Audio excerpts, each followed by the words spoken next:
We would like to present the news that the Supreme Court of the Union has asked for the case of Aung San Suu Kyi in Rangoon. Explosions and fires occur daily in Myanmar. Find information on Myanmar jet fuel imported from Singapore on new cases of the COVID-19 virus increase in Myanmar. I am Graham, who reported as responsible presenter, and Mia will continue to report. The Supreme Court of the Union has asked for the case of Aung San Suu Kyi in Rangoon.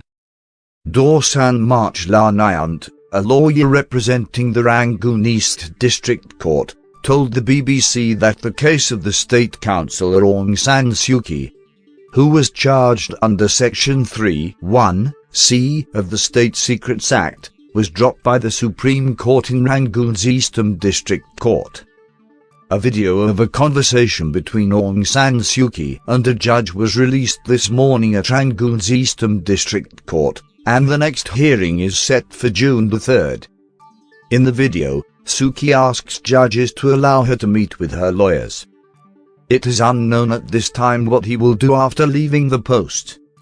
San Nyunt said she would return to the original court on June the 3rd for another hearing to find out more about the case.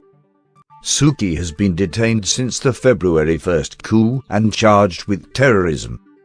The case is being investigated in Rangoon under Section 3(1)(c) of the State Secrets Act, according to her lawyers. Explosions and fires occur daily in Myanmar. Yangon, the bomber struck shortly after 2 p.m. in the parking lot of a macro department store in Saksan. No one, including shoppers, was allowed to enter or leave the mall, and security forces were present. No injuries or damage were reported.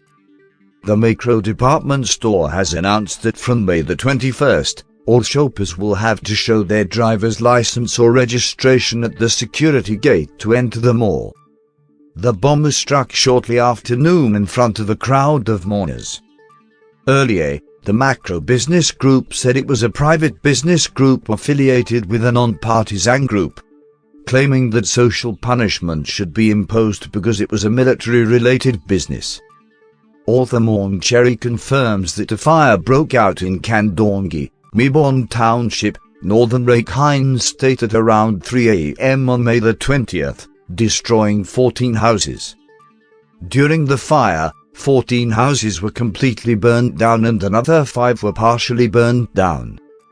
37 women, a total of 68 people, are said to be temporarily sheltering in relatives' homes.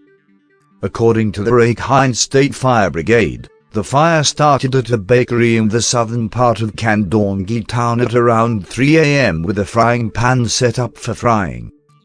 The fire was put out at 4:05 a.m. as the fire brigade arrived at the scene about 4 miles from where the fire broke out at 4:05 a.m., the fire department said in a statement. Kandongi is a town located between Mibon and An townships with over 3,000 houses.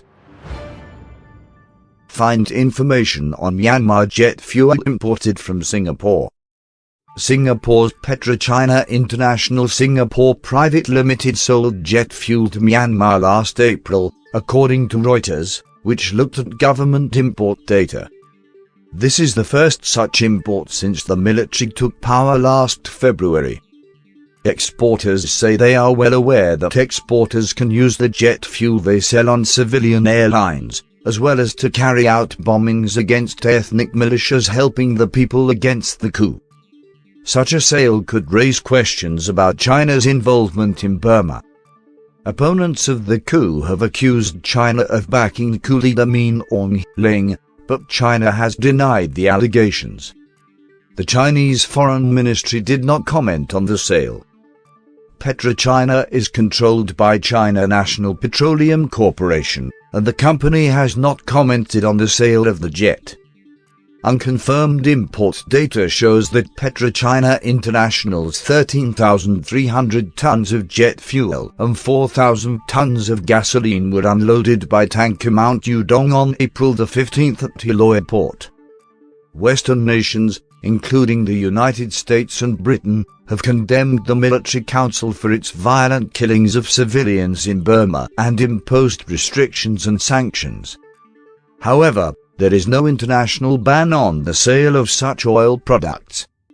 ASEAN, which includes Burma, called for an end to the violence in Burma in a statement issued last April, but did not call for sanctions. New cases of the COVID-19 virus increase in Myanmar. The State Health Department and local authorities have confirmed that new cases of COVID-19 have been detected in Rakhine State this month as the second wave of COVID-19 virus began. Dr. Kyi Lewin, head of the State Medical Department, told the BBC that 5 new cases of the virus had been diagnosed in early May and were being treated at the City General Hospital. Earlier this month, 5 boats returning from the port of Nyunt in Bangladesh to the SHW Imingam trading post in Sit were restricted to about 40 crew members. 4 of the crew members were found on May the 10th, another during the second inspection on May the 12th, and another on the 14th, according to the State Medical Director, Dr. Kyi Lewin. The infected men were in their 50s and 60s and were currently asymptomatic and in good health.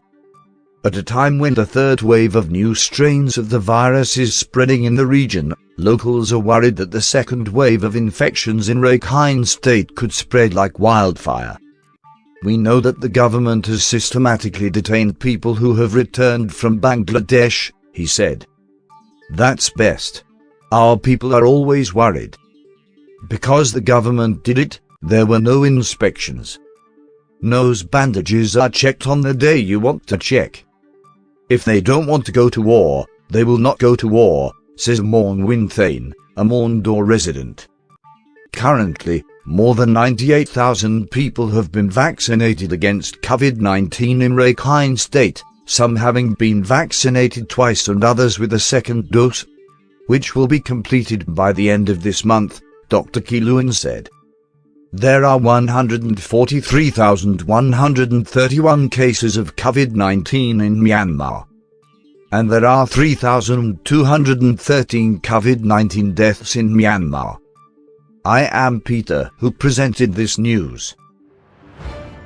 Responsible presenter I am Graham, the presenter is Peter, and producer-editor is VU Party team members. The reporter and editor from VU Party team members, live from Washington, D.C. Bellevue City, USA.